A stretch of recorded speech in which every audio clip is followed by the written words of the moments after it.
السلام عليكم ورحمة الله وبركاته. نحمد ونصلي على رسوله الكريم. أما بعد، فقد قال الله تعالى في كلامه الكريم والفرقان المجيد: أعوذ بالله من الشيطان الرجيم. بسم الله الرحمن الرحيم.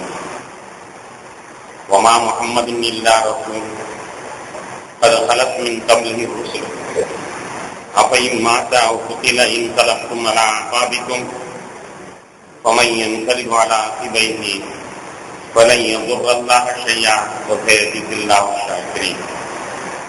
صدق الله مولانا العلي العظيم. اللهم صل على سيدنا محمد شمس الأنبياء وبدر المرسلين وكتب الأولياء وافتخار المتقين تاج الأمة شفيع المذنبين شفيعي يوم القيامة الله يا آمين.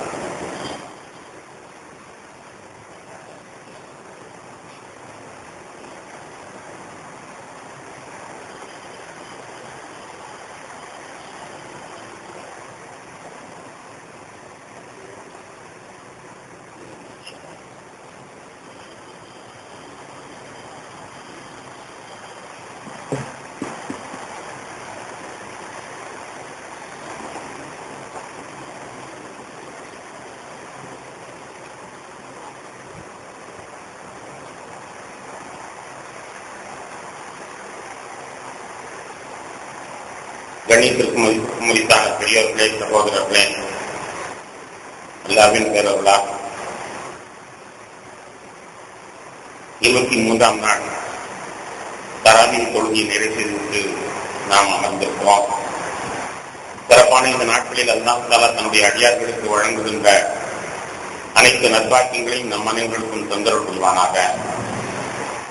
சிறப்பான இந்த நாட்களில் நரக விடுதலை வழங்குகிற ரப்புல் ஆலமீன் நம் அனைவருக்கும் நரக விடுதலை தொந்தரவு கொள்வானாக.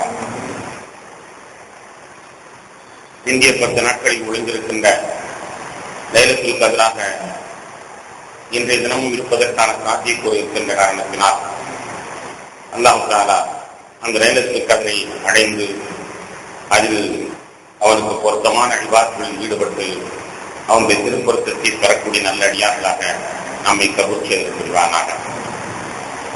கணியத்திற்குரியவர்களே, ரசூல் நாயகம் ஸல்லல்லாஹு அலைஹி வஸல்லம் அவருடைய வரலாற்று தொடரின அவர்களுடைய இவ்வுலக பிரிவு என்பதை பற்றி நாம் சில செய்திகளை பார்க்க இருக்கிறோம். கண்மணி நாயகம் ஸல்லல்லாஹு அலைஹி வஸல்லம் அவர்கள் இந்த உலகத்திலிருந்து பிரிந்து விடுவார்கள் என்பதை அல்லாஹ் தஆலா திருக்குர்ஆன் வாயிலாகவே மூமின்களுக்கு ஏற்கனவே அறிவித்துக் கொடுத்தான். 30வது வசனத்திலே சொல்வான்: இன்னக மையித்துன் வ இன்னஹும் மையித்தூன். நீங்களும் உலகத்திலிருந்து பிரிய போகிறீர்கள், அவர்களும் உலகத்திலிருந்து பிரிய போகிறார்கள் என்று சொன்னார். 34வது வசனத்திலே வமா ஜஅல்னா லிபஷரின் மின் கப்லிகல் குல்த. அதையும் உங்களுக்கு முன்னால் எந்த மனிதருக்கும் நிரந்தரத்தை நாம் ஆக்கவில்லை. அப்பையும் மித்தம் பகுமல் காலிலும், நீங்கள் இவ்வுலகத்திலிருந்து பிரிந்து விட்டால் அவர்கள் மட்டும் நிரந்தரமாக இருக்க போகிறார்களா என்பதாக கூறினார். அதையடுத்து 114 வசனத்திலே வமா முஹம்மது இல்லா ரசூலுன், முகம்மது இறை தூதர் தவிர வேறில்லை. கது ஹலத் மின் கப்லிஹி ருசுல், அவருக்கு முன்னால் பல ரசூல்மார்கள் உலகத்திலிருந்து பிரிந்திருக்கிறார்கள். அப்பையும் மாதா குகில என் கலப்பும் ஆசாபிக்கும், அவர் உலகத்திலிருந்து பிரிந்து விட்டாரோ அல்லது கொல்லப்பட்டாலோ நீங்கள் உங்களுடைய புதிங்கால்களின் பால் திரும்பி ஓடுகிறீர்களோ, வமனி அங்கறிவான் ஆசிரியை பல எங்குவதாக செய்யா. அப்படி யாராவது புதிங்கால் பக்கமாக திரும்பி ஓடினால் அல்லாஹ்வுக்கு அவர்களால் எந்த இடையூறும் செய்ய முடியாது. துன்பங்களை பொறுத்துக் கொண்டு நன்றி பாராட்டுவர்களுக்கு அல்லாஹ் நற்கூலி தருவான் என்று 114 வசனத்திலே கண்மணி நாயகம் ஸல்லல்லாஹு அலைஹி வஸல்லம் அவர்கள் பார்த்தார்கள் என்பதை பற்றியுள்ள அறிவிப்பை செய்தார். இது மட்டுமல்லாமல் நேற்று ஹஜ்ஜத்துல் வதாவுடைய சொற்பொழிவை நாம் எடுத்துக் கூறினோம். அந்த சொற்பொழிவை ஆரம்பிக்கும் பொழுதே பெருமானார் இப்படி சொன்னார்கள்: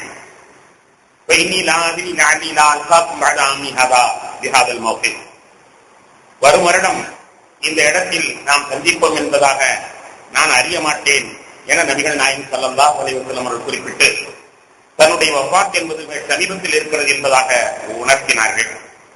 அந்த ஹஜ்ஜுடைய காலகட்டத்தில் தான் இதாஜா சூரா அருளப்பெற்றது. இதாஜா சூரா அருளப்பெற்ற பொழுது செய்தனா அபூபக்கர் சித்தீக் ரலியல்லாஹு அன்ஹு அவர்கள் தேம்பி அழுக ஆரம்பித்து விட்டார்கள். இதாஜா நஸ்ருல்லாஹி வல் ஃபத்ஹ், அல்லாஹ்வுடைய உதவியும் வெற்றியும் வந்து விட்டார். வராய்தன்னா செய்துகுன ஃபீ தீனில்லாஹி அஃவாஜா, மக்கள் எல்லாம் கூட்டம் கூட்டமாக இஸ்லாத்தில் நுழைவதை நீங்கள் கண்டார். வஸ்தாஃபிரும், அல்லாஹ்விடத்தில் பாவமன்னிப்பு கேளுங்கள் என்பதாக அந்த இதாஜா சூராவை அல்லாஹ் தஆலா அருளினார். இந்த சூராவை செவியேற்ற உடனேயே அபூபக்கர் ரலியல்லாஹு அன்ஹு அவர்கள் அழுதார்கள். அதை பார்த்த பக்கத்தில் உள்ளவர்களும் கேட்டார்கள், நல்ல செய்தி தானே அல்லாஹ் சொல்கிறான், இந்த மனிதர் ஏன் அழுது கொண்டிருக்கிறார்? அல்லாஹ்வுடைய வெற்றி வந்துவிட்டது, உதவி வந்துவிட்டது, மக்கள் எல்லாம் கூட்டம் கூட்டமாக இஸ்லாத்துக்கு வந்து விட்டார்கள், இது நல்ல செய்தி தானே, இதற்கேன் அபூபக்கர் அழுகின்றார் என்று எல்லோரும் கேட்டார்கள். அப்போதுதான் அபூபக்கர் ரலியல்லாஹு அன்ஹு சொன்னார்கள், எல்லாம் வந்துவிட்டது என்று சொன்னார், அதை எடுத்து வந்த வேலை முடிந்து விட்டது என்று பெருமானாரும் நம்மை விட்டு சென்று விடுவார்களே, அவருடைய பிரிவை நம்மால் தாங்க முடியுமா என்பதாகத்தான் அழுகிறேன் என்று சொன்னார்கள். உதவி வந்து விட்டது, வெற்றி வந்து விட்டது, எல்லாரும் கூட்டம் கூட்டமாக இஸ்லாத்துக்கு வந்து விட்டார்கள், அப்பொழுது இனி நபி வந்த வேலை முடிந்து விட்டது, அப்படியானால் அவர்கள் செல்லப் போகிறார்கள் என்பதற்கான தானே இந்த அத்தியாயம் ஆதாரமாக இருக்கிறது என்பதாக சொல்லி அவர்கள் தேர்ந்து எழுதார்கள். கணேசத்திற்குரிய பெருமக்களே, அதன் பிறகு அவர்கள் துல்ஹஜ்ஜிலிருந்து ஹஜ்ஜி கடமையிலிருந்து விடுபட்டு ஊருக்கு சென்று முஹர்ரம் மாதம் சுகமாக இருந்தார்கள். அடுத்து சஃபர் மாதமும் சுகமாக இருந்தார்கள். சஃபர் மாதத்தினுடைய கடைசி நாள் புதன்கிழமை என்று அவர்கள் நோய்வாய்ப்பட வேண்டிய நிலை ஏற்பட்டுவிட்டது. கண்மணி நாயகம் ஸல்லல்லாஹு அலைஹி வஸல்லம் அவர்கள் ஹஜ்ரத் ஃபாத்திமா ரலியல்லாஹு அன்ஹா இடத்திலே ரகசியமாக சொல்வார்கள், ஃபாத்திமா, ஒவ்வொரு வருஷமும் ஜிப்ரீல் அலைஹிஸ்ஸலாம் குர்ஆனை ஒரு தடவை தான் ஓதி காட்டுவார்கள். ஆனா இந்த ரமலானிலே 2 தடவை ஓதி காட்டினார்கள். வருடமும் குர்ஆனை ஓதி காட்டக்கூடிய ஜிப்ரீல் அலைஹிஸ்ஸலாம் இந்த வருடம் மட்டும் 2 தடவை ஓதி காட்டினார்கள். அநேகமாக அடுத்த ரமலானுக்கு நான் இருக்க மாட்டேன் போல் தெரிகிறது அம்மா என்று தன்னுடைய மகள் ஃபாத்திமா ரலியல்லாஹு அன்ஹா அவர்களிடத்திலே ரகசியமாக பெருமானார் சொல்லி இருந்தார். அது மட்டுமல்லாமல் நபிகள் நாயகம் ஸல்லல்லாஹு அலைஹி வஸல்லம் அவர்கள் ஒவ்வொரு வருடமும் 10 நாள் இஅ்திகாஃப் இருப்பார்கள். ஆனால் அந்த வருடம் மட்டும் 20 நாட்கள் இஅ்திகாஃப் இருந்தார்கள். அதுவே மற்றவர்களுக்கு ஒரு சந்தேகத்தை உண்டாக்கியது, கண்மணி நாயகம் ஸல்லல்லாஹு அலைஹி வஸல்லம் அவர்கள் உலகத்திலிருந்து பிரிய போகிறார்கள் என்பதாக. கணேசத்திற்குரிய பெருமக்களே, சஃபர் மாதத்தினுடைய கடைசி கிழமை புதன்கிழமை அன்று நடுநிசியில பெருமானார் ஸல்லல்லாஹு அலைஹி வஸல்லம் அவர்கள் அபா முவைஹிபா என்ற தன்னுடைய வேலைக்காரரை எழுப்பினார்கள். சரியான 12 மணி வேலைக்காரரை எழுப்பினார்கள். எழுந்திருந்தார், வாங்க போய் ஜன்னத்துல் பக்கீ போய் தியானம் செய்து விட்டு வருவோம் என்று பெருமானார் ஸல்லல்லாஹு அலைஹி வஸல்லம் அவர்கள் எழுப்பினார்கள். அபா முவைஹிபா அவர்கள், யார சொல்லலாம், தாங்கள் தனியிலே செல்ல வேண்டாம், நாம் ஒட்டகத்தை எடுத்து வருகிறேன், ஒட்டகத்தில் ஏறி நாம் ஜன்னத்துல் பக்கீக்கு செல்லலாம் என்று கூறி அவர் ஒட்டகத்தை எடுத்து வந்து பெருமானார் ஸல்லல்லாஹு அலைஹி வஸல்லம் அவர்களை அழைத்துக் கொண்டு ஜன்னத்துல் பக்கீல் விட்டார். விட்டு பக்கத்தில் நின்று கொண்டிருந்தார். நபிகள் நாயகம் ஸல்லல்லாஹு அலைஹி வஸல்லம் அவர்கள் நீண்ட நேரம் இந்த ஜன்னத்துல் பக்கீல் நின்று துஆ செய்து கொண்டே இருந்தார்கள். கடைசியில் அபா முவைஹிபா, இங்கே வாங்கிய ஒரு செய்தி என்பதாக சொல்லி, ஊதீது மஃபாத்திஹ கஸாயினத் துன்யா வல் குல்த ஃபிஹா சும்மல் ஜன்னத ஃபஹுயிர்து லிகா ரப்பி வல் ஜன்னத என்பதாக கூறினார்கள். அபா முவைஹிபா, என்னுடைய இறைவன் எனக்கு இந்த உலகத்தில் நிரந்தரமாக வாழ்வதற்கும் இந்த உலகத்தினுடைய எல்லா செல்வங்களையும் தருவதற்கும் அதன் பிறகு சொர்க்கம் தருவதாக வாக்களித்தார்.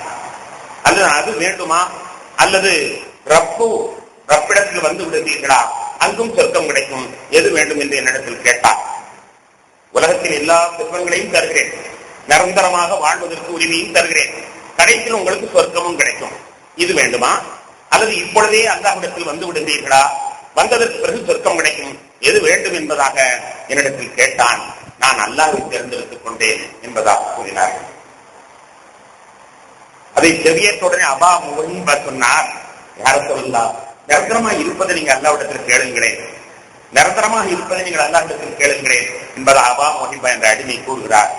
பெருமானார் ஸல்லல்லாஹு அலைஹி வஸல்லம் அவர்கள் எல்லாம் முடிந்து விட்டது, நான் அல்லாஹ்விடத்தில் கேட்டு விட்டேன், அவனைத்தான் நான் தேர்ந்தெடுத்துக் கொண்டு விட்டேன் என்பதாக பெருமானார் ஸல்லல்லாஹு அலைஹி வஸல்லம் சொன்ன பொழுதே அபா முஹைபா புரிந்து கொண்டு அழக ஆரம்பித்தார்.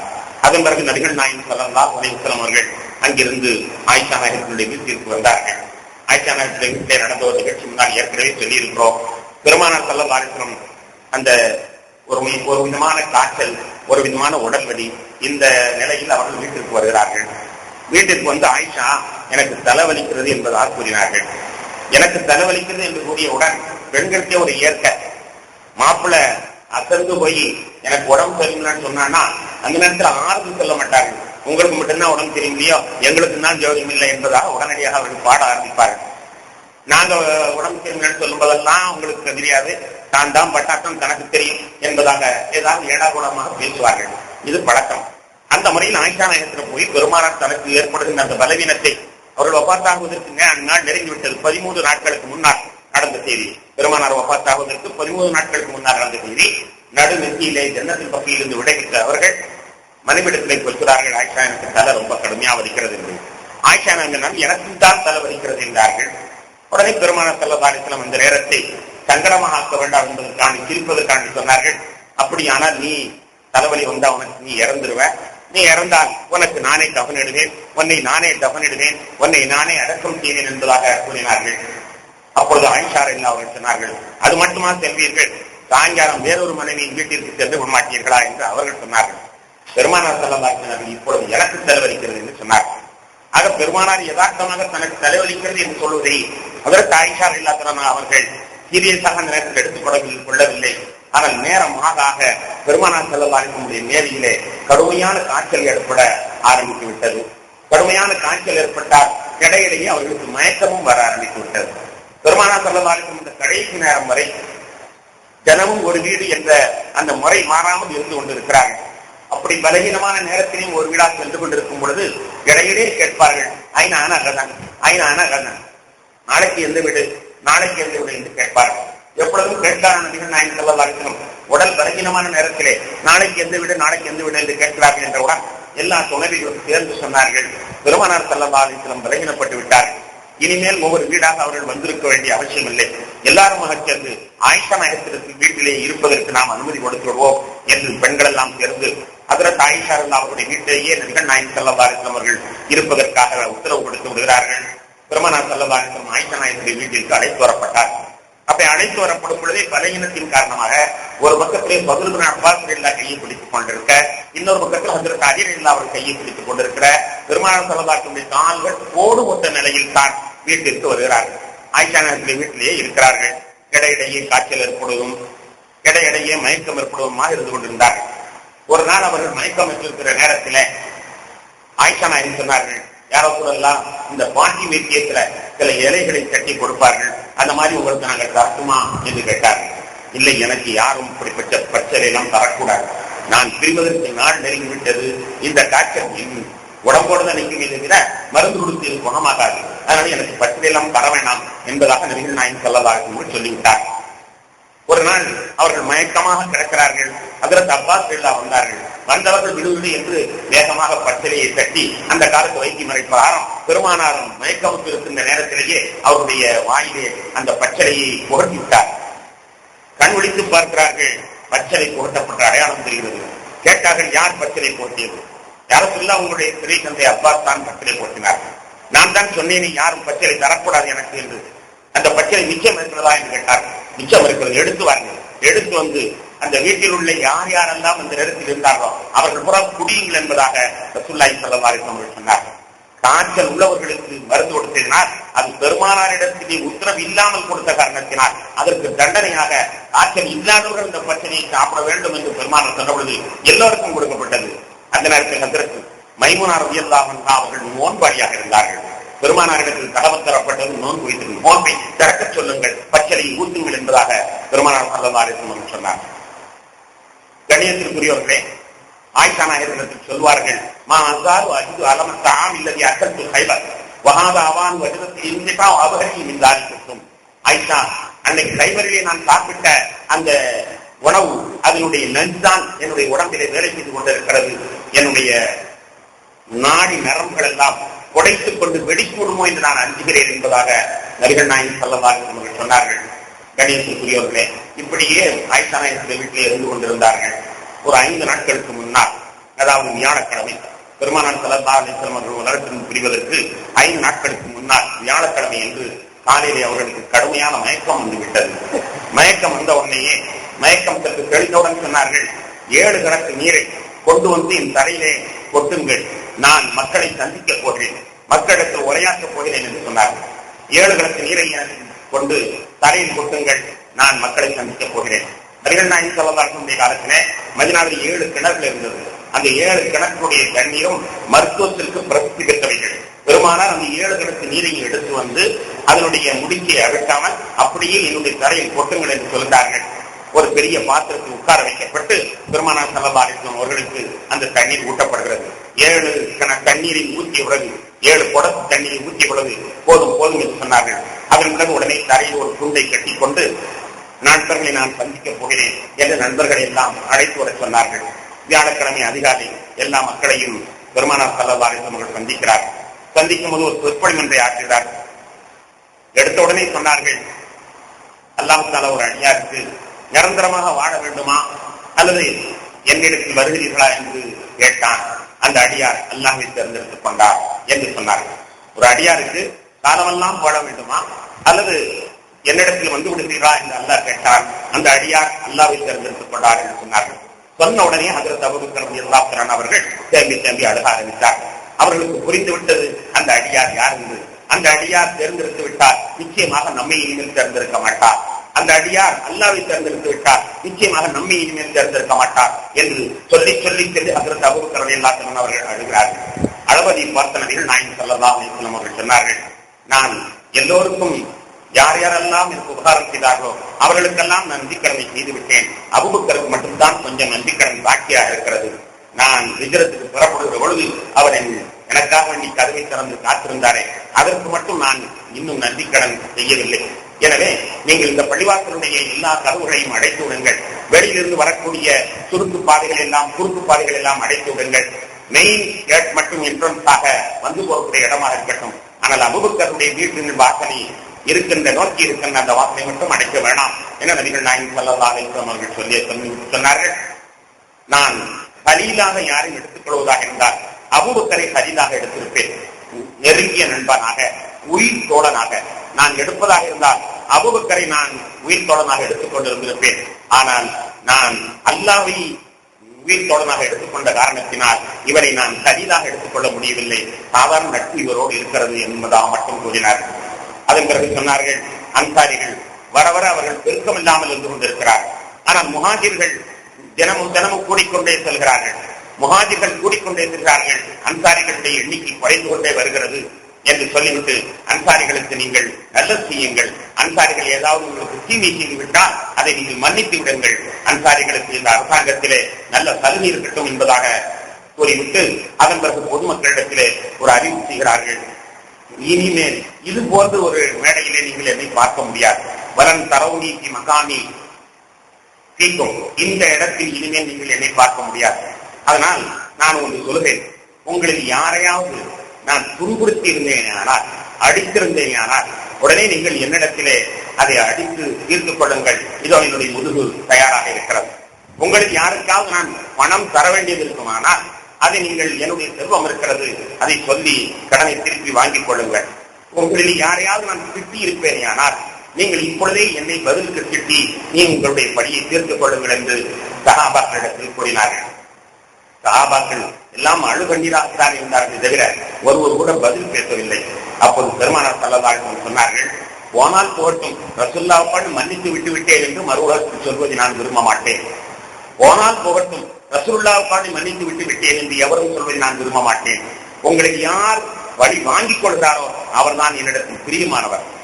உங்களில் யார் கடன் வந்திருந்தால் திருப்பி கேட்டு வாங்கிக் கொள்கிறாரோ அவர்தான் எனக்கு ரொம்பவும் பிரியமானவர். கேட்டு வாங்கிக் கொள்ளுங்கள். வாங்கிக் கொள்வது எனக்கு குற்றத்தை தராது, நிச்சயமாக அதுதான் என்னுடைய பிரியத்தை தரும். வைநகப்பக்கம் இணைய மன்னாக ஹக்கன் இன்கானளவு அழிய, என்னிடத்தில் ஏதாவது கடமை இருக்குமானால் அதை யார் கேட்டு வாங்கிக் கொள்கிறாரோ அவர்தான் என்னிடத்தில் பிரியமானவர் என்பதாக சொல்கிறார். அப்போது ஒரு நண்பர் எழுந்திருத்தார், யார சொல்லலாம், நீங்கள் எனக்கு ஒரு 3 வெள்ளிக்காசுகள் கடன் தர வேண்டும் என்று கூறினார். பெருமானார் ஸல்லல்லாஹு அலைஹி வஸல்லம், உங்களிடத்தில் கடன் வாங்கியதாக எனக்கு நினைவில்லையே, கொஞ்சம் அந்த எப்போ வாங்கினேன் என்பதை கொஞ்சம் சொல்லுங்கள், கேட்டுக்கொள்கிறேன் என்றார்கள். அப்போ அவர் சொன்னார், நீங்கள் வீதியிலே சென்று கொண்டிருந்தீர்கள், அப்போ ஒரு முசாஃபிர் உங்களிடத்தில் பிச்சை கேட்டார், கொடுப்பதற்கு உங்களிடத்தில் எதுவுமே இல்லை, எனவே திரும்பி பார்த்தீர்கள், நான் நின்றேன், ஏதோ பணம் வைத்திருக்கிறா என்று கேட்டீர்கள், 3 திரகம் இருக்கிறது என்று சொன்னேன், கொடுங்கள் என்று சொன்னீர்கள், நீங்கள் கொடுத்து விட்டேன். யாரோ சொல்ல, அந்த கடனை நீங்கள் திரும்ப தர வேண்டும். எனக்கு நினைவு போகிறது. ஃபதுல் இப்னு அப்பாஸுடைய மகன் ஃபதுல் தன்னுடைய சகோதரரை கூப்பிட்டு, பெரியத்தா மகனை கூப்பிட்டு சொன்னார்கள், ஃபதுலே, இவருக்கு ஒரு 3 காசுகள் கொடுத்து விடுங்கள் என்று சொன்னார். அதன் பிறகு ஒருவர் எழுந்திருத்தார், யார சொல்லலாம், நீங்கள் ஒரு நாள் என்னை நீங்கள் அடித்திருக்கிறீர்கள், சாட்டையால் அடித்திருக்கிறீர்கள் என்று சொன்னார். பெருமானார் ஸல்லல்லாஹு அலைஹி வஸல்லம், அப்படியா, சரி நல்லது, இப்பொழுது நீங்கள் அடித்துக் கொள்ளுங்கள் என்று சொல்கிறார். அடித்துக் கொள்ளுங்கள் என்று சொல்கிற பொழுது அந்த நண்பர்கள் எல்லாம் எப்படி இருக்கும் என்பதை பாருங்கள். வஃபாத்தாகுவதற்கு 5 நாளைக்கு முன்னால் மிகவும் பலவீனப்பட்டவர்களாக பெருமானார் இருக்கிறார்கள். நான் இனிமேல் உங்களை சந்திக்க மாட்டேன், இதுதான் என்னுடைய கடைசி சந்தர்ப்பம் என்று சொல்கிறார்கள். இந்த நேரத்தில் அவர்கள் சொல்கிறார்கள், பழி வாங்கிக் கொள்ளுங்கள் என்று. இருந்தாலும் இந்த மனிதர் இப்படி துடிக்கலாமா என்பதாக எல்லோரும் சங்கடப்படுகிறார்கள். ஆனால் அந்த நண்பர், யார சொல்லா, நீங்கள் என்னை சாட்டையால் அடித்திருக்கிறீர்கள், ஒரு நாள் நீங்கள் குதிரையை அடிக்கிற பொழுது அந்த சாட்டையின் நுனி என் மீது பட்டு இருக்கிறது, எனவே அது போன்று நான் பழி வாங்க விரும்புகிறேன் என்று சொல்கிறார். நபிகள் நாயகம் ஸல்லல்லாஹு அலைஹி வஸல்லம் அவர்கள் சரி என்று சம்மதம் அளிக்கிறார். சம்மதம் அளித்த உடனே, நீங்கள் அடித்த அதே சாட்டையை கொண்டுதான் உங்களை நான் அடிக்க வேண்டும், அந்த வீட்டிலே அந்த சாட்டை இருக்கிறது, எடுத்து வர செய்யுங்கள். பெருமானார் ஸல்லல்லாஹு அலைஹி வஸல்லம் வீட்டில் இந்த சாட்டையை எடுத்து வர சொன்னார்கள். இதில் கொடுக்கப்பட்டது. அப்போது அவர் சொல்கிறார், நீங்கள் என்னை அடிக்கிற பொழுது என் மேலிலே சட்டை இருக்கவில்லை, எனவே உங்களையும் அப்படித்தான் அடிக்க வருகிறேன் என்று சொல்கிறார். நபிகள் நாயகம் ஸல்லல்லாஹு அலைஹி வஸல்லம் அதற்கும் சம்மதம் என்று சொல்லி நண்பர்கள் எல்லாம் ஒருங்கள் சொல்லி தன்னுடைய வீட்டிற்குள் அவரை அழைத்து செல்கிறார்கள். பொதுமக்களுக்கு முன்னால் நான் சட்டையை கலத்தி வழக்கம் இல்லை, எனவே மக்களுக்கு முன்னால் சட்டையை கலக்க வேண்டாம், தனியிலே வாருங்கள், நான் கலத்துகிறேன் என்று உள்ளே அழைத்து செல்கிறார்கள். உள்ளே அழைத்து சென்றவுடன் பெருமானார் ஸல்லல்லாஹு அலைஹி வஸல்லம் சட்டையும் கலத்துகிறார்கள். சட்டையை கலக்கிய உடனே அந்த நண்பர் அப்படியே சென்று பெருமானாருடைய மேனியை தழுவி அவருடைய முதுகிலே இருக்கின்ற முத்திரையை முகர்ந்து முத்தமிட்டு, யார சொல்லலாம், நீங்கள் உலகத்திலிருந்து பிரிவதாக சொல்லிவிட்டீர்கள், எனக்கு வெகு நாளாக ஆசை உங்களுடைய மேனியை கட்டி தழுக வேண்டும் என்ற ஆசை, ஆனால் இதற்கு இதுவரை எனக்கு அப்படி ஒரு சந்தர்ப்பம் கிடைக்கவில்லை. நீங்கள் தான் இது கடைசி சபை என்று சொல்லிவிட்டீர்கள், இனிமேல் உங்களை கட்டித் தருவதற்கு சந்தர்ப்பம் கிடைக்காதே என்பதற்காகத்தான் நான் இதை ஒரு சந்தர்ப்பமாக பயன்படுத்திக் கொண்டேன்.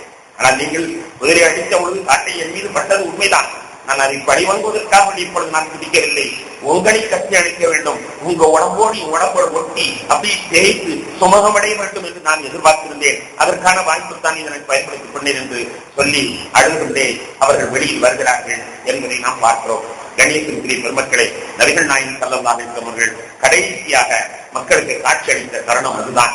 இதை நாம் ஒரு கணம் ஒதுக்கி வைத்துவிட்டு சாதாரணமாக உலகத்தினுடைய தலைவர்கள் எண்ணி பார்த்தோமே, ஆனால் இப்படி யாராவது அறிவிப்பு செய்தவர்கள் இருப்பார்களா?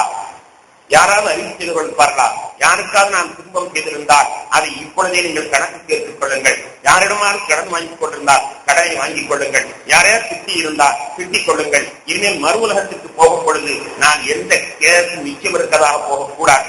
ரசூலுல்லாஹ்வுக்காக மன்னித்து விட்டு விட்டேன் என்று சொல்ல நான் அனுமதிக்க மாட்டேன் என்று சொல்லக்கூடிய தலைவர், சொல்லிய தலைவர் வரலாற்றில் எங்காவது இருக்கிறார்களா என்று பார்த்தால் என் கண்மணி நாயகம் ஸல்லல்லாஹு அலைஹி வஸல்லம் அவர்களை தவிர வேறு யாருமே இருக்க முடியாது. அவர்கள் அறிந்தும் அறியாமலும் யாரையும் திட்டியதும் கிடையாது. எல்லோரையும் அன்பாகத்தான் பழகுவார்கள். யாராவது அவர்களிடத்தில் ஒரு நண்பரை பற்றி கோல் சொன்னால் சொல்லுவார்கள், அடுத்தவர்களை பற்றி கோலெல்லாம் உங்களிடத்தில் சொல்லாதீர்கள், நீங்கள் எல்லாம் நல்லவர்கள் என்று உலகத்திலிருந்து பிரிய விரும்புகிறேன் என்று சொல்வார்கள். கோல் சொல்லு சாதாரண ஊர்ல பழக்கம் தான். ஒரு ஹஜ்ரத் இருந்தா அந்த ஊர்ல உள்ளவங்கள் எல்லாம் கோல் சொல்றதுக்கு ஹஜ்ரத் தான் தெரிஞ்சான ஆடிட்டு தன்னுடைய எல்லாத்தையும் கொண்டு வந்து கொற்ற இடமாகத்தான் அந்த ஹஜ்ரத் இருப்பார். ஆனால் பெருமானார் ஸல்லல்லாஹு அலைஹி வஸல்லம் அப்படி நண்பர்களை பற்றி நண்பர்கள் சொல்கிற பொழுது என்னிடத்தில் சொல்லாதீர்கள் என்று சொல்லுவார். அப்படி யாருக்குமே தீங்கு நடக்காத ஆத்மா அப்படி ஏதாவது நினைத்திருந்தாலும் கூட அதுக்கு நீங்கள் பழிவாங்கிக் கொள்ளுங்கள் என்று பகிரங்க அறிக்கை, வெள்ளை அறிக்கை விட்டிருக்கிறார்கள் என்றால் பெருமானார் ஸல்லல்லாஹு அலைஹி வஸல்லம் போது உயர்ந்த மனிதன் உலகத்தில் ஒருவரும் இல்லை என்பதாக நாம் தெளிவாகவே சொல்லிக் கொள்ள இயலும். சிலருடைய வஸ்திரத்தை புரட்டி பார்த்தீர்கள், ஆனால் வெள்ளப்பக்கம் என்றும் கரும்பக்கங்கள் என்றும் இருக்கும். அந்த கருப்பு பக்கங்கள் இருட்டடிப்பு, அதை திறந்து பார்க்கக்கூடாது. அந்த கருப்பு பக்கங்களை திறந்து பார்க்கக்கூடாது. தலைவராக ஆனதற்கு பிறகுடைய அவருடைய வழிகாட்டல் பார்ப்பான் என்ற தலைவருக்கு முன்னால் உள்ள அந்த பக்கங்களை புரட்டி கூட பார்க்க முடியாததாக உலகத்தில் தலைவருடைய இயற்கை இருக்கிற பொழுது பெருமானார் ஸல்லல்லாஹு அலைஹி வஸல்லம் வாழ்க்கையிலே ஒரு பக்கம் கூட கருப்பு என்பது கிடையாது. அவருடைய குடும்பமாக இருந்தாலும் சரி, தனி மனித வாழ்க்கையாக இருந்தாலும் சரி, பொதுமக்களுடைய வாழ்க்கையாக இருந்தாலும் சரி, ஒரு கருப்பு பக்கம் ஒண்ணும் கூட கிடையாது, எல்லாமே வெள்ளை அறிக்கை, எல்லாமே வெள்ளை அறிக்கை இருந்தும் கூட அவர்கள் கடைசி நேரத்தில் இப்படி ஒரு அற்புதமான உரையை நிகழ்த்தி இருக்கிறார்கள் என்பது உண்மையிலேயே பெருமானாருடைய மிகச்சிறந்த எடுத்துக்காட்டாக அமைந்திருப்பதை நாம் காணுகிறோம். கண்ணியத்துக்குரியவர்களே, அல்லாஹ் சொல்வான், அழகு முன்மாதிரி இருக்கு சொல்வான். அதனுடைய பொருள் என்ன? பெருமானார் எப்படி வாழ்ந்தார்களோ அப்படியும் நீங்கள் வாழ முயற்சி பண்ணுங்களேன், பெருமானார் எப்படி வாழ்ந்தார்களோ அப்படி நாட முயற்சி பண்ணுங்களேன் என்பதுதான் அர்த்தம். அதனுடைய பொருள் என்ன? நாம் மூத்தாகக்கூடிய நேரத்திலே யாருக்கும் சதி பைசா கடன் இல்லாமல் மூத்தாக, நாம் மூத்தாகக்கூடிய நேரத்திலே யாரையும் அடித்தேன் பிடித்தேன் என்ற எந்த ரிப்போர்ட்டுமே இல்லாமல் மூத்தாக வேண்டும். நாம் உலகத்திலிருந்து செல்கிற பொழுது மறு உலகத்தில் எந்த குற்றத்திற்காக நிறுத்தி விசாரிக்கப்படக்கூடிய நிலை இல்லாமல் எல்லாத்தையும் இங்கே வதா செய்துவிட்டு இங்கே எல்லாவற்றையுமே கேட்டு மன்னிப்பு கேட்டு அதனை தடுபடி செய்து நாம் இந்த உலகத்திலிருந்து விடைபெற வேண்டும் என்பதை பெருமானார் தனது செய்தியின் மூலமாக கேட்கிறார். அதன் பிறகு வீட்டுக்கு சென்றார்கள். கடுமையான மயக்கம் வந்தது. லொகர் தொழுகைக்கு வர வேண்டும். லொகர் தொழுகை நேரம் நெருங்கியது. ஆயிஷா நாயகத்திலே எழுந்திருந்து கேட்டார்கள், ஆயிஷா, மக்கள் எல்லாம் பொழுது விட்டார்களா? இல்லை யார சொல்லா, உங்களை எதிர்பார்த்துக் கொண்டிருக்கிறார்கள். அப்படியா? உடனே என்னை உட்கார வைத்து தண்ணீர் ஊத்துங்கள் என்று சொல்றார்கள். தண்ணீர் ஊற்றப்படுகிறது. அந்த விதமான காய்ச்சலுக்கு தண்ணீர் ஊற்றுவது ஐஸ் வைக்கிறார்கள். நம்முடைய நாட்டிலே ஐஸ் கட்டி வைத்து காய்ச்சலை குணமாக்குவதை போன்ற அந்த வைத்தியம். பெருமானார் தண்ணீர் ஊற்றுகிறார்கள். தண்ணீர் ஊற்றப்பட்டவுடன் கொஞ்சம் கழிவு ஏற்பட்டது. புறப்படுகிறேன் என்று ஆயத்தமானார்கள். மீண்டும் மயக்கம் வந்து விட்டது. கொஞ்ச நேரம் மயங்கி இருந்தார்கள். கண் முடித்து பார்த்து, ஆயிஷா லொகர் தொழுகிறார்களா? இல்லை யார சொல்ல, தங்களை எதிர்பார்த்துக் கொண்டிருக்கிறார்கள். வியாழக்கிழமை நடந்த செய்தி எதிர்பார்த்துக் கொண்டிருக்கிறார்கள். அப்படியா? மீண்டும் எனக்கு தண்ணீர் ஊற்றுங்கள் என்கிறார்கள். பெருமானாரை உட்கார வைத்து தண்ணீர் ஊற்றப்படுகிறது. தண்ணீர் ஊற்றி கொஞ்சம் தெளிவு ஏற்பட்ட உடனே புறப்படுகிறார்கள். மீண்டும் மயக்கம் வந்துவிட்டது. மூன்றாவதும் சற்று நேரம் மயக்கத்தில் இருந்து எழுந்திருந்தவர்கள், மக்கள் எல்லாம் தொழுது விட்டார்களா என்று கேட்டார்கள். இல்லை யாரோ சொல்லலாம், தொழுவதில்லை. அப்படியான தண்ணீர் ஊற்றங்களுக்கு மூன்றாவது தண்ணீர் ஊற்றப்படுகிறது. குளித்து எழுந்திருக்கு நான் புறப்படுவேன் என்று போனவர்களுக்கு புறப்பட முடியவில்லை. உடனே ஆயிஷா நாயகத்தை அழைத்து சொன்னார்கள், முரு அபூபக்கர் அங்கு யுஸல்லினார், அபூபக்கரை தொழுகி சொல்லுங்க என்பதாக ரசூலுல்லாஹி ஸல்லல்லாஹு அலைஹி வஸல்லம் அவர்கள் ஆயிஷா நாயகத்தை அழைத்து சொல்லுகிறார். அபூபக்கரை தொழுகி சொல்லுங்கள். அப்போது ஆயிஷா நாயகம் ஒரு திருக்கு பண்றாங்க. இல்லை யாரும் சொல்லலாம், அபூபக்கர் வேண்டாம், உமரை வேண்டாம், தொழுகி சொல்லுங்களேன் என்றார். இல்லை அபூபக்கரையே தொழுகி சொல்லுங்கள். இல்லை யாரும் சொல்லலாம், அபூபக்கர் எப்பொழுதுதான் அழுதுவார். தொழு வைத்துக் கொண்டிருக்கும் பொழுதே ஒரு நரகத்தை பற்றி வசனம் வந்தால் அழுது போயிடுவார். எனவே அவர் வேண்டாம், வேற யாராவது சொல்லுங்களேன், உமரை சொல்லுங்களேன் என்று சொல்லி பார்த்தார்கள். பெருமானார் கேட்கவில்லை. ஆயிஷா நாயகம் ஒரு சிலிமிஸ் அதெல்லாம் பார்க்கிறாங்க. ஹப்சா நாயகத்தை கூப்பிட்டார்கள். பெருமானாருடைய இன்னொரு மனைவி ஹப்சா. அவங்களை கூப்பிட்டு, நீ போய் ரசூலுல்லாஹ்ட்ட எங்க அத்தாவை தொழுகி சொல்லு அப்படின்னு போய் சொல்லு, எங்க அத்தாவை தொழுகி சொல்லுங்களேன் ரசூலுல்லாஹ்வே அப்படின்னு போய் சொல்லு என்று ஹப்சா நாயகத்துல போய் கலக்கூட்டாங்க. ஹப்சா அப்பாவி. உமர் இல்லாத்திரந்து வீடு கொண்டு எழக்கூடியவர்களா இருந்தால் அவருடைய பிள்ளை அவர்களுக்கு பிறந்து ரொம்ப அப்பாவி. ஆயிஷா நாயகம் சொன்னதெல்லாம் கேட்பாங்க. உடனே அவங்க ரசூலுல்லாஹ்ட்ட வந்து, யார சொல்லலாம், அவங்க அத்தாவத்தான் வேணாம்னு சொல்றாங்க, நீங்க எங்க அத்தாவட்ட தொழுகி சொல்லுங்களேன் என்று சொன்னவுடன் பெருமானார் ஸல்லல்லாஹு அலைஹி வஸல்லம் கோபம் கடுமையா இருந்தது. முரு அபூபக்கர் அய்யுஸல்லிபின்னார், அபூபக்கரை நீங்க ஏவுங்கள், அவர் தொழுவிக்கட்டும். நீங்கள் எல்லாம் யூசுப் அலைஹிஸ்ஸலாத்தை கெடுத்த அந்த பொம்பளை மாதிரி, யூசுப் அலைஹிஸ்ஸலாத்தை கெடுத்த அந்த நாட்டு மிஸ்ரு பெண்களை போது நீங்கள் என்னை கெடுக்க பார்க்கிறீர்கள். முரு அபூபக்கர் அய்யுஸல்லிபின்னார் என்று சொல்லிவிட்டு பிலாலை என்று சப்தமிட்டு கூப்பிட்டார்கள். பள்ளிவாசல் இருந்தால் பிலால் வேகமாக ஓடி வந்தார். அபூபக்கரை தொழுவி சொல்லுங்கள் என்று பிலாலை எல்லாம் மூலமாக உத்தரவிட்டார்கள். அதற்கு அபூபக்கர் ரலியல்லாஹு துஹரை தொழுவித்தார். துஹரை நீண்ட நேரத்திற்கு பிறகு தொழுவிக்கிறார்கள். பெருமானார் ஸல்லல்லாஹு அலைஹி வஸல்லம் அவர்களும் அங்கே தொழுவிக்காண்டு செல்கிறார்கள். அபூபக்கர் பெருமானாரை பார்த்தவுடன் அப்படி தப்பிலிருந்து பின்பக்கமாக வர ஆரம்பித்து விட்டார். தொழுவைங்கள் என்று சொல்லி பார்த்தார்கள். அவர் கேட்கவில்லை. உடனே ரசூலுல்லாஹி ஸல்லல்லாஹு அலைஹி வஸல்லம் அவர்கள் முன்னால் இருந்து தொழுவிக்க பெருமானாருடைய தொழுகையை அபூபக்கர் அவர்கள் எடுத்து மக்களுக்கு தொழுவிக்க அபூபக்கர் ரசூலுல்லாஹி தொழுகையை பின்பற்றி அபூபக்கர் தொழுகைக்கு மக்கள் தொழுத அந்த 2 இமாமுடைய தொழுகை அது நடந்தது. பொழுது முடித்த உடனே கேட்டார்கள், யார் அபூபக்கர், நான் தொழுகை சொல்றேன், நீங்க ஏன் பின்னால வந்தீங்க? அபூ குஹாபுடைய மகன் அந்த அபூபக்கருக்கு ரசூலுல்லாஹ்வுக்கு முன்னால் நின்று தொழக்கூடிய சக்தி கிடையாது, திறமை கிடையாது. ரசூலுல்லாஹ்வுக்கு முன்னால் இருக்கக்கூடிய திறமை இந்த அபூபக்கருக்கு கிடையாது என்பதாக கையை தூக்கி விட்டார்கள். அதன் பிறகு நபிகள் நாயகம் ஸல்லல்லாஹு அலைஹி வஸல்லம் அவர்கள் மக்களை பார்த்து செல்லவே இல்லை. கடைசியாக ஜமாத்தோடு தொழுத தொழுகை அந்த வியாழக்கிழமை தான். அதன் பிறகு 3 நாட்கள் பெருமானார் ஸல்லல்லாஹு அலைஹி வஸல்லம் அவர்கள் நண்பர்களை பார்க்கவும் இல்லை, பார்க்க வரவும் இல்லை. 3 நாட்களுக்கு மத்தியிலே குடும்பத்தார்கள் மட்டும் பெருமானாரை வந்து பார்த்துவிட்டு சென்று கொண்டிருக்கிறார்கள். ஒரு நாள், அந்த 3 நாட்களிலே ஒரு நாள் பெருமானார் ஸல்லல்லாஹு அலைஹி வஸல்லம் அவர்கள் குடும்ப நண்பர்கள் சொன்னார்கள், ஈ துணி விக்தாதி அக்துபுலக்கும் கைலாச தில்லு காண்டோபாவதா. நீங்க ஒரு நோட் எடுத்துவாங்க, சில செய்திகளை நான் உங்களுக்கு எழுதி கையெழுத்து போட்டு தர்றேன், அது பின்னால பிரச்சனை இல்லாமல் இருக்கும். சில செய்திகளை எழுதி நான் கையெழுத்து போட்டு தர்றேன், பின்னால பிரச்சனை இல்லாமல் இருக்கும். ஒரு தாளை எடுத்துவார்கள், ஒரு நோட்டை எடுத்துவார்கள் என்பதாக ரசூலுல்லாஹி ஸல்லல்லாஹு அலைஹி வஸல்லம் சொன்னார்கள். சொன்ன பொழுது அங்கு இருந்த உமர் ரலியல்லாஹு அவர்கள், யாரசுல்லா நீங்களே ரொம்ப பலகீனமா இருக்கிறீங்க, இந்த நேரத்தில் நீங்க எழுதிக்கிட்டு வச்சுட்டு ஒன்னும் தேவையில்லை, அல்லாஹ் ரசூலுடைய கலாம் இருக்கிறது, நாங்கள் அதை கொண்டு வழி நடந்து கொள்வோம், நீங்கள் பேசாமல் இருங்கள், உங்களை நீங்க அலட்டிக் கொள்ள வேண்டாம், நீங்கள் சிரமம் எடுத்துக் கொள்ள வேண்டாம் என்று ஹஜ்ரத் உமர் அவர்கள் சொன்னார். வீட்டுள்ள மத்தவங்க சொன்னாங்க, அதான் ரசூலுல்லா கொண்டு வர சொல்றாங்க, கொண்டு வர வேண்டியதுதானே, நீ ஏன் வேண்டாம் என்று சொல்கிறாய் என்று உமரை பாய. உமர் இல்லாதனால பெருமானார் இவ்வளவு வருகிறப்பட்டு இருக்கிறாங்க, பேசக்கூட சக்தி இல்லாம 2-3 நாட்களாக பள்ளிவாசலுக்கு வரக்கூட இல்லை, அவங்கள போய் எழுதிட்டு இருக்கிறது ஏன் இந்த கஷ்டம் கொடுக்கணும், வேண்டியதில்லை. ஆக ஒருத்தர் 10 பேர் தடுக்க ஆரம்பித்து விட்டது. உடனே நபிகள் நாயகம் ஸல்லல்லாஹு அலைஹி வஸல்லம் கடுமையாக சொன்னாங்க, கூவண்ணி எழுந்திருக்கு போங்க, எல்லாரும் ஒரு நபியின் பக்கத்தில் வைத்துக் கொண்டு சண்டை போடுவதற்கு யாருக்குமே அனுமதி கிடையாது என்பதாக பெருமானார் சொன்னார்கள். அதோடு அந்த எண்ணை எழுதி கொடுக்க நினைத்தார்கள், என்ன எழுதி கொடுக்க நினைத்தார்கள் என்று யாருக்குமே தெரியாமல் போய்விட்டது. அதுல இப்னு அப்பாஸ் ரலியல்லாஹு அன்ஹு அவர்கள் சொல்வார்கள், அர்-ரஸ்யத் குல்ல ரஸ்யத் மா ஹால பைனனா வ பைன கிதாபி ரசூலில்லாஹி ஸல்லல்லாஹு அலைஹி வஸல்லம். மிகப்பெரிய முசீபத்து, மிகப்பெரிய முசீபத்து. ரசூலுல்லாஹ் நமக்கு என்ன எழுதி கொடுக்க நினைத்தார்களோ அதை எழுதி கொடுக்க முடியாமல் செய்து போனது மிகப்பெரிய முசீபத்து என்று சொன்னார்கள். என்ன எழுதி கொடுக்க நினைத்தார்கள்? ஒவ்வொருவரும் ஒவ்வொரு விதமான கற்பனை. பின்னால அந்த செய்திகளை உள்வாங்கக்கூடிய எத்தனைவர்களும் இதை பற்றித்தான் பெருமானார் எழுதியிருப்பார்கள், இதை பற்றித்தான் பெருமானார் எழுதியிருப்பார்கள், இதை பற்றித்தான் பெருமானார் எழுதியிருப்பார்கள், தனக்கு பின்னால் யார் ஜனாதிபதி என்பதை பற்றி எழுதியிருப்பார்கள், இல்லை சில செய்திகள் மார்க்கத்திலே சொல்ல வேண்டிய செய்திகளை சொல்லியிருப்பார்கள் என்றெல்லாம் ஆளுக்காள் போட்டு குழப்பிக் கொண்டிருக்கின்றோம். இதை விட யாருக்கும் உறுதியான விளக்கம் கிடைக்கவில்லை. நபிகள் நாயகம் ஸல்லல்லாஹு அலைஹி வஸல்லம் அவர்கள் போனால் அதற்கு பிறகு எங்கு விளக்கம் கிடைக்க முடியும்? கண்ணியத்திற்குரிய பெருமக்களே, அதன் பிறகு நபிகள் நாயகம் ஸல்லல்லாஹு அலைஹி வஸல்லம் அவர்கள் அப்படியே நோய்த்தவர்களாக இருக்கிறார்கள். ஒரு நாள் ஹஜ்ரத் ஃபாத்திமா ரலியல்லாஹு அன்ஹா அவர்கள் வருகிறார்கள். வந்த பொழுது நபிகள் நாயகம் ஸல்லல்லாஹு அலைஹி வஸல்லம் ஏதோ ஒரு செய்தியை காதில் கூறினார்கள். ஃபாத்திமா ரலியல்லாஹு அன்ஹா அவர்கள் தேம்பி அழுக ஆரம்பித்து விட்டார்கள். அதன் பிறகு கொஞ்ச நேரம் கழித்து மீண்டும் கூப்பிட்டு ஏதோ ஒரு செய்தியை சொன்னார்கள். அவர்கள் சிரிக்க ஆரம்பித்து விட்டார்கள். இது என்ன என்பதை பக்கத்திலிருந்து ஆயிஷா ரலியல்லாஹு அவர்கள் விளக்கம் கேட்ட பொழுது ஃபாத்திமா ரலியல்லாஹு அன்ஹா சொன்னார்கள், முதல் பிறகு என்னை அழைத்து, அம்மா காய்ச்சல் தாங்கல,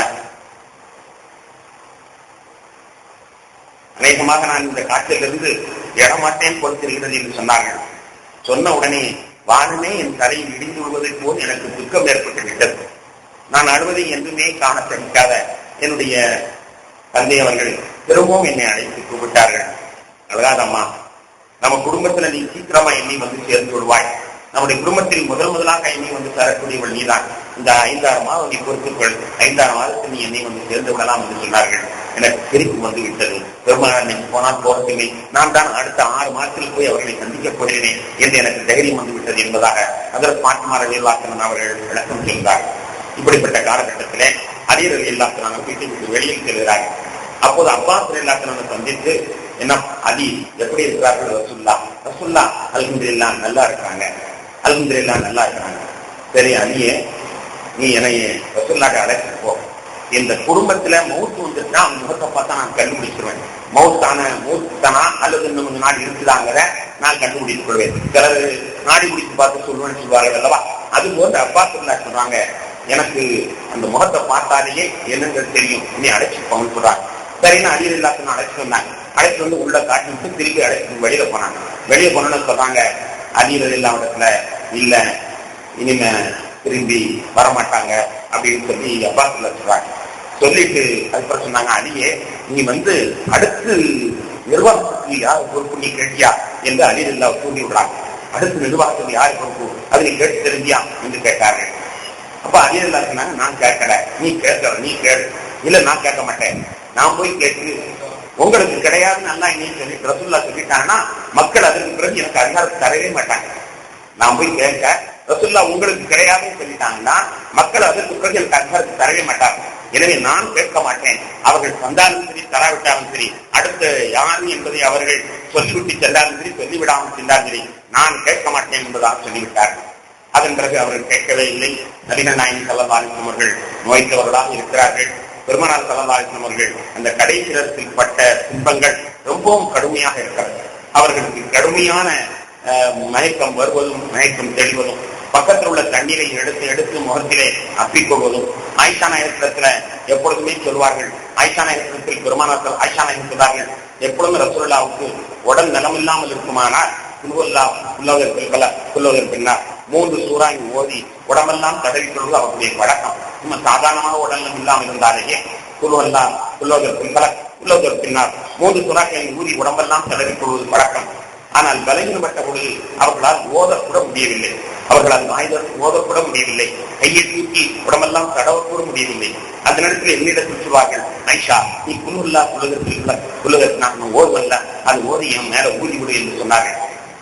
நான் ஓதி பெருமானார் கரத்திலே ஊதி பெருமானாருடைய கரத்தினாலே ஒரு உடம்பெல்லாம் நான் தடவிட்டேன். ஏனென்றால் என்னுடைய கையை கொண்டு தடவுவதை விட நபிகள் நாயகம் ஸல்லல்லாஹு அலைஹி வஸல்லம் முபாரக்கான கரத்தினால் தடவும் என்று நான் ஓதி பெருமானார் கரத்திலே ஊதி அவருடைய உடம்பெல்லாம் நான் தடவிடுவேன். அந்த நேரத்தில் எனக்கு எப்பொழுதுமே ஒரு நினைப்பு இருந்தது. என்ன நினைப்பு தெரியுமா? யாராவது சக்கராத்தகால கஷ்டப்பட்டாங்கன்னா நான் சொல்றது பாவம் கடுமையா செஞ்சுக்காம போயிட்டு, அதனாலதான் சக்கராத்துல கஷ்டப்படுவான்னு நினைச்சுட்டே இருப்பேன். ஏற்கனவே யாரு சக்கராத்தில் கஷ்டப்பட்டாலும் நிறைய பாவம் செஞ்சுதான் போட்டுருது என்றுதான் நினைச்சிட்டு இருப்பேன். ஆனா ரசூலுல்லாஹி ஸல்லல்லாஹு அலைஹி வஸல்லம் பட்ட கஷ்டத்தை நான் பார்த்த பிறகு அந்த எண்ணத்தை விட்டுட்டேன். ஏன் அவனே இல்லாத ஆத்மா, ஒரு பொய் கூட சொல்லாத ஆத்மா, ஒரு சின்ன கெடுதி கூட யாருக்கு நீங்க நினைக்காத ஆத்மா எவ்வளவு கஷ்டப்பட்டது தெரியுமா? என்னால் அதை நினைத்து கூட பார்க்க முடியல. எவ்வளவு கஷ்டம் நபிகள் நாயகம் ஸல்லல்லாஹு அலைஹி வஸல்லம் பெருமானார் ஸல்லல்லாஹு அலைஹி வஸல்லம் அவர்கள் பட்ட கஷ்டத்தை பார்த்த பிறகுதான் பாவிகளுக்குத்தான் கஷ்டம் வரும் என்ற எண்ணத்தை நான் விட்டுழைத்து விட்டேன். அல்லாஹ் நல்லவர்களுக்கும் கூட கஷ்டத்தை தரலாம் என்பது நான் தெரிந்து கொண்டேன் என்பதாக அவர்கள் சொல்கிறார்கள். அந்த நேரத்தில் நபிகள் நாயகம் ஸல்லல்லாஹு அலைஹி வஸல்லம் நண்பர்களை அழைத்தார்கள். அபூபக்கர் அவர்களை அழைத்து சொன்னார்கள், ஒரு வசியத்தை செய்தார்கள், நான் வஃபாத்தாகிவிட்டால் என் குடும்பத்தில் உள்ளவர்கள் தான் குளிப்பாட்ட வேண்டும், என் குடும்பத்தில் உள்ளவர்கள் தான் குளிப்பாட்ட வேண்டும். எந்த இடத்தில் நான் இறந்தேனோ அந்த இடத்தில் தான் எனக்கு கபரு தோண்ட வேண்டும். ஏனென்றால் நபிமார்கள் இறக்கிற இடத்துக்கு எங்கே அடக்கப்பட வேண்டுமோ அங்குதான் அல்லாஹ் தஆலா உயிரை கைப்பற்றுவான். நபிமார்கள் எங்கே அடக்கப்பட வேண்டுமோ அங்குதான் அல்லாஹ் உயிரை கைப்பற்றுவான். எனவே எங்கு நான் உயிர் சிந்துதோ அங்குதான் என்னை அடக்கப்பட வேண்டும். என்னை வெளியில் எடுத்து வந்து குடும்பத்தில் உள்ளவர்கள் நீங்கள் குளிப்பாட்டுங்கள். அதன் பிறகு நான் இப்பொழுது அணிந்திருக்கிறேனே இந்த ஆடையிலே நீங்கள் கஃனாக அணிந்து கொள்ளுங்கள். இப்பொழுது அணிந்திருக்கிற ஆடை அது என்றால் அந்த இனத்தில் உள்ளது. அது என்ன பருத்தி ஆடை என்றால் அந்த பருத்தி ஆடை. எந்த ஆடை அணிந்திருக்கணும் இதே ஆடையைத்தான் நீங்கள் கஃனாக வைக்க வேண்டும். எனவே கஃனிட்டு விட்டு கபரின் பக்கத்திலே கொண்டு போய் கபருக்கு அடக்குவதற்கு பக்கத்திலே கொண்டு போய் வைத்து விடுங்கள். வைத்து விட்டு எல்லாரும் கொஞ்ச நேரம் ஒதுங்கி ஒரு மணி நேரத்துக்கு யாருமே போகாமல் வெளியில் சென்று விடுங்கள். வெளியில் சென்றால் இவர்களுக்கெல்லாம் வந்து எனக்கு ஜனாசா சொல்வார்கள். அதன் பிறகு மலக்கள் கூட்டமாக வந்து ஜனாசா சொல்வார்கள். ஜனாசா தொழுது விட்டு அவர்கள் 1 மணி நேரம் கழித்ததற்கு பிறகு நீங்கள் உள்ளே வாருங்கள். உள்ளே வந்து என் குடும்பத்துக்காரர்கள் முதலிலே தொழுகட்டும். அதன் பிறகு பொதுமக்களுக்கு அழைப்பு கொடுக்கட்டும். அவர்கள் எல்லாரும் தனித்தனியாகத்தான் கொள்ள வேண்டும். யாரும் ஜமாத்தாக நடத்தக்கூடாது. தனித்தனியாகவே எனக்கு தொழுகை நடத்த வேண்டும். என்னை கபரில் வைக்கப்படும் வரை யார் யார் விரும்பினார்களோ அவர்கள் தொழுவதற்கு அனுமதி கொடுங்கள் என நபிகள் நாயகம் ஸல்லல்லாஹு அலைஹி வஸல்லம் அவர்கள் வசியத்து செய்தார்கள். வசியத்து செய்துவிட்டு மிகவும் கடுமையான நோயின் தாக்குதலில் இருக்கிற பொழுதுதான் அவர்கள் வாய் திறந்து இடையிடையிலே வார்த்தைகளை சொல்வார்கள். மயக்கம் தெளியும் ஏதாவது வார்த்தையை சொல்வார்கள், திருப்பி மயக்கமாகிடும். திருப்பி மயக்கம் தெளியும் ஏதாவது வார்த்தையை சொல்வார்கள், திருப்பி மயக்கமாகிடும். இப்படி சொன்ன வார்த்தைகளிலே ஒரு 5-6 வார்த்தைகள் எல்லாருக்கும் தெரியும்படியாக இருந்திருக்கிறது. அதை ஆயிஷா ரலியல்லாஹு அவர்கள் அறிக்கிறார்கள். முதல்ல சொன்னார்கள், லஅனத்துல்லாஹி அலைஹி யஹூதி வன் நஸாரா, யூத நஸராக்களுக்கு அல்லாஹ்வுடைய சாபக்கேடு ஏற்பட்டோம். அவர்கள் தன்னுடைய நபிமாருடைய கபரை தொழும் தலமாக அவர்கள் ஆக்கிக் கொண்டார்கள், தொழும் கிபிலாவாக ஆக்கிக் கொண்டார்கள். எனவே அவர்கள் சாபம் அல்லாஹ் அவர்களை தவிப்பானாக என்று சொன்னார்கள். பிறகு சற்று நேரங்களுக்கு மயக்கமுற்று கழிந்த பொழுது நீங்கள் அல்லாஹ்வை கொண்டு நல்லதை எண்ணுங்கள், அல்லாஹ் நமக்கு நல்லது வருவான் என்று அல்லாஹ்வை பற்றி நல்லது எண்ணுங்கள் என்று ஒரு வார்த்தை சொன்னார்கள். சிறிது நேரங்களுக்கு அஸ்ஸலாத் வமா மலக்கத் ஐமானுக்கும், தொழுகையை பேணி பாதுகாத்துவார்கள், உங்களுடைய வலதுகங்கள் சொந்தப்படுத்திய அடிமைகளுடைய உரிமைகளையும் கொடுத்துவார்கள் என்பதாக கூறினார்கள். அதன் பிறகு சற்று நேரம் கழித்து அல்லாஹ்மா அழைனி அல்லா சக்கராத்தினோர் யாழ்லா சக்கராத் வேதனையை எனக்கு லேசாக ஆக்குவாயாக என்று துஆ செய்தார்கள். அதை அடுத்து மல்லதின அல்லாஹு அலைஹி, அல்லாஹ் தஆலா யாருக்கு நியமத் அளித்து விட்டானோ مع الذين أنعمت عليهم من النبيين والصديقين والشهداء والصالحين وحسن أولئك رفيقا ذلك الفضل من الله وكفى بالله عليما என்று நபிகள் நாயகம் ஸல்லல்லாஹு அலைஹி வஸல்லம் அல்லாஹ் மனோகத்திலே ஷஹதாக்களுடைய இழப்பு, சாலிஹீன்களுடைய இழப்பு, சித்திகளுடைய இழப்பு, நபிமார்களுடைய இழப்பு, அவர்தான் நல்ல குணங்கள் என்ற அந்த ஆயத்தையும் அவர்கள் பெருமானார் ஓதினார்கள். இப்படி இருக்கிற பொழுது என்னுடைய சகோதரர் ஆயிஷா நாயகம் இருக்கிறார்கள். என்னுடைய சகோதரர் அப்துல் ரஹ்மான் இங்கே வந்தார். அப்துல் ரஹ்மானை பெருமானார் பார்த்தார்கள். பார்த்த உடனே புரிந்து கொண்டேன், அவருடைய ஜேபில் இருந்து மிஸ்வாக்கை கொண்டு பெருமானார் ஸல்லல்லாஹு அலைஹி வஸல்லம் அவர்கள் மிஸ்வாக்கு கலக்க விரும்புகிறார்கள் என்று புரிந்து கொண்டேன். மிஸ்வாக்கி வேண்டுமா என்று கேட்டேன். தலை அசைத்தார்கள். உடனே இந்த மிஸ்வாக்கை வாங்கி பார்த்தேன். அது இதுவரை யாருடைய பல்லையும் தொட்டதல்ல, புதிதாக இருந்தது. எனவே அதை நன்கு நசுக்கி அது ஃப்ரெஷ் ஆக்கி அதனுடைய அந்த மிஸ்வாக்கு ரசூலுல்லாஹி ஸல்லல்லாஹு அலைஹி வஸல்லம் எதிர்களுக்கு பாதத்தை தந்து விடாத அளவிற்கு அதை நன்றாக நல்ல நச்சு நல்ல பஞ்சு போன்று அதை ஆக்கி பெருமானார் ஸல்லல்லாஹு அலைஹி வஸல்லம் என்னுடைய வாயிலிருந்து எடுத்து அவர்களுக்கு நான் தீட்டி விட்டேன். பெருமானார் ஸல்லல்லாஹு அலைஹி வஸல்லம் அவர்கள் உடம்பிலே ஒரு சொட்டு என்னுடைய உமிழ்நீர் இறங்கியது. இறங்கிய உடனே அர் ரஃபீக்குல் அலா அர் ரஃபீக்குல் அலா அர் ரஃபீக்குல் அலா என்று 3 சத்தம் கேட்டது. உயர்ந்த நண்பன், உயர்ந்த நண்பன், உயர்ந்த நண்பன் என்று கேட்டுக்கொண்டிருக்கும் பொழுதே நெஞ்சின் மீது அவருடைய தலை கரிந்து விட்டது என்பதாக ஹஜ்ரத் ஆயிஷா ரலியல்லாஹு அன்ஹா அறிவிக்கிறார்கள். திங்கட்கிழமை 11 மணிக்கு கண்மணி நாயகம் ஸல்லல்லாஹு அலைஹி வஸல்லம் அவர்கள் இந்த உலகத்திலிருந்து விடைபெற்று விட்டார்கள். 40 வயதில் பட்டம் பெற்ற அவர்கள் கிட்டத்தட்ட 23 வருடங்கள் ஓயாமல் ஒழியாமல் மக்களுடைய பிரச்சனையிலேயும் யுத்தங்களை சமாளிப்பதிலேயும் நேர்மொழிப்படுத்துவதிலேயும் ஓயாமல் இரவும் தூக்கம் இல்லாமல் தூக்கத்திலும் வட்டி பகலிலையும் வட்டி என்று மிக கடுமையான பணிகளை செய்த அந்த ஆத்மா அல்லாஹ்வின் அருளால் தன்னுடைய 63ஆம் வயதிலே இந்த உலகத்திலிருந்து பிரிந்து விட்டது. அவர்கள் உலகத்திலிருந்து பிரிந்த பொழுது வெளியில் உள்ளவர்கள் உள்ளே இருப்பவர்கள் அழுக சத்தம் கேட்க ஆரம்பித்தவுடன் வெளியுள்ளவர்கள் என்ன வந்து பார்த்தார்கள். வெளியிலிருந்து வந்தவர்கள் 2 பேர். ஒன்று முகைரத்து ஷுஅபா ரலியல்லாஹு அன்ஹு, மற்றவர் ஹஜ்ரத் உமர் ரலியல்லாஹு அன்ஹு. 2 பேரும் பார்த்துவிட்டு வெளியில் சென்றார்கள். வெளியில் சென்ற உடனே ஹஜ்ரத் முகைரத்து ஷுஅபா ரலியல்லாஹு அவர்கள் சொன்னார்கள், ரசூலுல்லாஹி ஸல்லல்லாஹு அலைஹி வஸல்லம் வஃபாத் ஆகிவிட்டார்கள் என்று. உடனே ஹஜ்ரத் உமர் ரலியல்லாஹு அன்ஹு அவர்கள் இல்லை ரசூலுல்லாஹ் வஃபாத் ஆகல, ரசூலுல்லாஹ் வஃபாத் ஆகவும் முடியாது, அவங்களுக்கு வஃபாத்தும் கிடையாது என்பதாக சத்தமிட ஆரம்பித்தார்கள். முகைரத்து ஷுஅபா சொன்னாங்க, நம்ம தான் பார்த்து வந்தோமே, மூத்தாகிட்டார். இல்லை மூத்தாகவில்லை, மூத்தானால் சொன்ன உன் தலையை கொய்து வந்தேன் என்பதாக ஹஜ்ரத் உமர் அவர்கள் கொதிக்க ஆரம்பிக்கிறார்கள். பெருமானார் ஸல்லல்லாஹு அலைஹி வஸல்லம் இறப்பை அவர்களால் தாங்கிக் கொள்ள இயலவில்லை. நமக்கெல்லாம் அது சாதாரணமாக தெரிகிறது. ஆனால் அவருடைய காலை சுற்றி வந்த அந்த நண்பர்களுக்கு பெருமானார் பிரிந்து விட்டார்கள் என்பதை அவர்களால் ஏற்றுக்கொள்ள முடியவில்லை. ஏற்றுக்கொள்ள முடியாது என்பதனாலதான் அந்த முன்பே வசனங்களை இறக்கி வஃபாத்தாகுவார்கள் என்பதை சொல்லியே வந்திருக்கிறாங்க. பெருமானாரும் ஒவ்வொரு சந்தர்ப்பத்திலையும் நான் வஃபாத்தாகுவேன் என்று சொல்லி வந்திருக்கிறார். அப்படி இருந்தும் ஹஜ்ரத் உமர் அல்லாஹ் ஆஷிகர் ரசூலின் மீது காதலாக இருந்த அவர்களுக்கு அதை தாங்கிக் கொள்ள இயலவில்லை. உடனே வாளை எடுத்துக்கொண்டு சுத்த ஆரம்பித்து விட்டார். நபிகள் நாயகம் ஸல்லல்லாஹு அலைஹி வஸல்லம் இறந்ததாக எவனாவது சொன்னான், மவனே அவன் கழுத்த உடம்போடு இருக்கிறார். நபிகள் நாயகம் ஸல்லல்லாஹு அலைஹி வஸல்லம் இறந்ததாக சொன்னார், அவனுடைய கழுத்து அவன் உடம்போடு இருக்கிறார். சொல்லிக்கொண்டே தொடர்ந்து வருகிறார். நபிகள் நாயகம் ஸல்லல்லாஹு அலைஹி வஸல்லம் வஃபாத்தாகிவிட்டார்கள். அடுத்து செய்ய வேண்டிய காரியங்கள் நிறைய இருக்கின்றன. யாருமே எந்த காரியங்களும் செய்ய விடாத அளவிற்கு உமர் இல்லா தன்னுடைய வீராவசமான அந்த அறிவிப்பு எல்லாரையுமே திகைத்து வைத்துக் கொண்டிருக்கிறது. என்ன செய்வது என்று தெரியாமல் எல்லாம் திகைத்துக் கொண்டிருக்கக்கூடிய நேரத்தில் உமர் இல்லா அவர்கள் இப்படியே தொடர்ந்து வருகிறார்கள். அந்த நேரத்தில் சார்ந்த கரூபியான ஹஜ்ரத் அபூபக்கர் ரலியல்லாஹு அன்ஹு அவர்கள் புறநகர் பகுதியில் உள்ள தன்னுடைய வீட்டிற்கு செல்லிருந்தவர்கள் கேள்விப்பட்ட அங்கிருந்து நேராக வந்தார்கள். வந்து வீட்டிற்குள் சென்று ஆயிஷா நாயகம் இருக்கின்ற தன்னுடைய வீட்டிற்கு சென்று பெருமானாரை பார்க்கிறார்கள். பார்த்து நெற்றியிலே முத்தமிடுகிறார்கள். முத்தமிட்டு யார சொல்லலாம், அயாத்தோடு இருக்கும்போது நீங்கள் எப்படி இருந்தீர்களோ அது மாதிரி தான் எனக்கு தெரியும், நீங்கள் உலகத்திலிருந்து பிரிந்ததாக எனக்கு தெரியல, உங்க முகம் அப்படியே சீக்கிரையாக இருக்கிறது என்று முத்தமிட்டு விட்டு வெளியில் வந்தார்கள். வெளியில் வந்து பார்த்தால் உமர் அபூபக்கரை பிடித்துக் கொண்டார். அபூபக்கரை, நீங்க சொல்லுங்க, இந்த ஜனங்கள்லாம் ரசூலுல்லாஹ் வஃபாத் ஆயிடுச்சுன்னு சொல்லுங்க, இந்த ஜனங்கள்லாம் ரசூலுல்லாஹ் வஃபாத் ஆயிடுச்சுன்னு சொல்லுங்க, நீங்களும் சொல்லுங்க ரசூலுல்லாஹ் வஃபாத் ஆகல, உங்களுக்கு தான் உண்மை தெரியும் சொல்லுங்க என்பதாக அபூபக்கரை பிடித்துக் கொண்டார்கள். அப்போது அபூபக்கர் ரலியல்லாஹு இருங்க என்பதாக உட்கார வைத்து விட்டு ஒன்றுமே சொல்லல. திருக்குர்ஆனுடைய வசனத்தை ஆரம்பித்து நாம் வாசித்த ஒரு வசனத்தை அவர்கள் எடுத்து சொன்னார். வமா முஹம்மதுன் இல்லா ரசூல் கத் கலத் மின் கப்லிஹி ருசுல் அவையும் மாத்த அவ குத்தில என் கலத்துமல ஆசாபிக்கும் மமையும் கலிவாளாக்கி வலையும் பொருளாக செய்யா என்ற அந்த வசனத்தை ஓதி காட்டினார்கள். முகம்மது ரசூல் தானே தவிர அல்லாஹ் அல்ல. எனவே முகம்மது இறந்து விட்டார் அல்லது கொல்லப்பட்டு விட்டார், நீங்கள் பழைய பாட்டையிலே திரும்பி செல்கிறீர்களோ? அப்படி யாராவது பழைய பாட்டியலை திரும்பி சென்றார்கள் என்றால் அல்லாஹ்விற்கு இம்மியளவும் அவர்களால் இடையூறு செய்துவிட முடியாது. ஆனால் இறப்பை சகித்துக் கொண்டு பொறுமையாக இருக்கிறார்களோ அவர்களுக்கு நாம் நற்கூலி வழங்குவோம் என்ற அந்த வாய்ப்பை வாங்கிட்ட உடனேயே அதற்கு உமர் அவர்கள் அப்படியே தன்னிலைக்கு வந்து விட்டார். வந்து சொன்னார்கள், அபூபக்கரே, அல்லாஹ் இப்படி ஒரு வசனம் இறக்கி இருக்கிறான் என்பது எனக்கு நினைவே இல்லாமல் போய்விட்டது. ரசூலுல்லாஹ் வஃபாத்தாஹ் என்று அல்லாஹ் சொல்லிட்டார். அப்ப இந்த உமர் மாட்டார்கள் என்று சொல்வதற்கு என்ன அதிகாரம் இருக்கிறது? ரசூலுல்லாஹ் வஃபாத்தாகலாம் என்று அல்லாஹ்வே சொல்லிட்டார், இந்த உமர் ரசூலுல்லாஹ் வஃபாத்தாக மாட்டார் என்று சொல்வதற்கு என்ன யோசியது இருக்கிறது என்று சொல்லி அப்படியே தன்னிலைக்கு வந்து விட்டார்.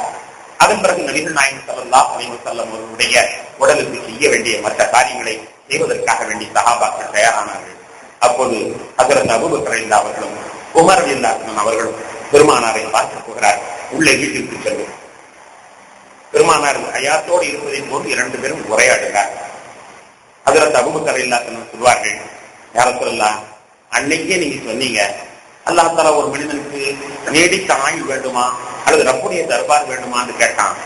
அந்த ஆள் ரப்புடைய தர்பாரை தேர்ந்தெடுத்துக் கொண்டார் என்று நீங்கள் அன்னை சொன்ன பொழுதே நாங்கள் முடிவு செய்துட்டோம், நிச்சயமாக அங்க ஒரு மனிதர் நீங்களாகத்தான் இருக்கோம். நீங்க அல்லாஹ்வை தேர்ந்தெடுத்தீங்க, நீங்களா அல்லாஹ்வை தேர்ந்தெடுத்த பொழுது எங்களால நாங்க என்ன செய்ய முடியும்? ஆனா நீங்களா தேர்ந்தெடுக்கலன்னா எங்க உயிரை கொடுத்தாவது உங்களை நாங்க காப்பாற்றிருப்போம். நீங்களாவது இந்த முடிவை தேர்ந்தெடுக்கவில்லை, ஆனால் எங்கள் உயிரை கொடுத்தாவது நாங்கள் காப்பாற்றிருப்போம். ஆனால் நீங்களே அல்லாஹ்வை தேர்ந்தெடுத்த பொழுது எங்களால் என்ன செய்ய என்பதாக அவர்கள் அழுது விட்டு ஓய்கிறார்கள். அடுத்து உமர் வந்தார்கள். உமர் வந்து முன்காலத்தில் நடந்த ஒரு வரலாற்றை எடுத்துச் சொல்கிறார். யா ரசூலல்லாஹ், அன்னைக்கு ஒரு நாள் நீங்க குத்பா ஓதிக்கொண்டு இருந்தீர்கள், மக்கள் எல்லாம் சுற்றி கேட்டுக் கொண்டிருந்தார்கள். அன்னைக்கு திடீரென்று எங்கிருந்தோ அழுகிற சத்தம் கேட்டது, குழந்தை அழுவதை போது சத்தம் கேட்டது. எங்கிருந்து சத்தம் வருது என்று யாருக்குமே தெரியவில்லை. அந்த நேரத்தில் நீங்கள் மிம்பரிலிருந்து இறங்கி வந்து பக்கத்திலிருந்து ஒரு பேரித்த மரத்தூண் அது பூமியிலிருந்து வெட்டப்பட்டு மேலுள்ள தளத்திற்கு ஆதாரமான தூணாக நட்டப்பட்ட அந்த பேரித்த மரத்தூண், அதை நீங்கள் கட்டிப்பிடிக்கிறீர்கள். அதை கட்டிப்பிடித்த பொழுதுதான் தெரிந்தது சப்தம் இங்கிருந்துதான் வந்தது. எங்களுக்கு தெரிகிறது அங்கிருந்தான் சப்தம் வந்தது என்று அப்பொழுதுதான் தெரிந்தது. அப்போது நீங்கள் அந்த மரத்தை கட்டிப்பிடித்துக் கொண்டு என்ன சொன்னீர்கள்? அழாதம்மா, அழாத. ஏன் அழுகிற? நான் எப்போ உன் மீது சாய்ந்து சொத்துவா வந்துகிட்டு இருப்பேன், இன்னைக்கு திடீர்னு மேடையில் ஏறிட்டேனே எங்களுக்காக வேண்டி நீ அழுகுறியா? உன்னை நான் விட்டுட்டேனே, கைவிட்டுட்டேனே எங்களுக்காக அழுகுறியா? நான் உன்னை கைவிடல. உன் மீது சாய்ந்து சொத்துவாவதனால் மக்களுக்கு சத்தம் கேட்க மாட்டேன் என்கிறது. எனவே ஒரு படியில் ஏறி உயரமாக நின்று சொன்னால் மக்களுக்கு சத்தம் கேட்குமே என்பதற்காக நான் படியில் ஏறினதை தவிர ஒன்னு நான் விடல, ஒன்னு நான் கைவிடல. நான் எங்க போக போறேன்? ஒன்னு சுத்தி தான் வரப்போறேன். 5 வேளை தொழுகை முன் பக்கத்துல நான் தொழுவேன், 5 வேளை இங்கிறது நான் தொழுவிப்பேன், ஏன் நீ கவலைப்படுற என்பதாக பெருமானாரை நீங்கள் சொல்லும் பொழுது அப்படியே அழுகுரலை குறைத்து குறைத்து குறைத்து அந்த மரத்தூள் அழுகையை முழுவதுமாக தேர்ந்த நூலியாக செய்து கரைந்ததை நாங்கள் பார்ப்போம். யார சொல்லலாம், உங்களை பிரிந்த ஒரு மரக்கட்டை, உயிரில்லாத ஒரு மரக்கட்டை உங்களுக்கு பிரிந்ததை அது தாங்க முடியவில்லையே, அப்படியாக தீவிரான இந்த உபரி எப்படி தாங்கிக் கொள்வாங்க?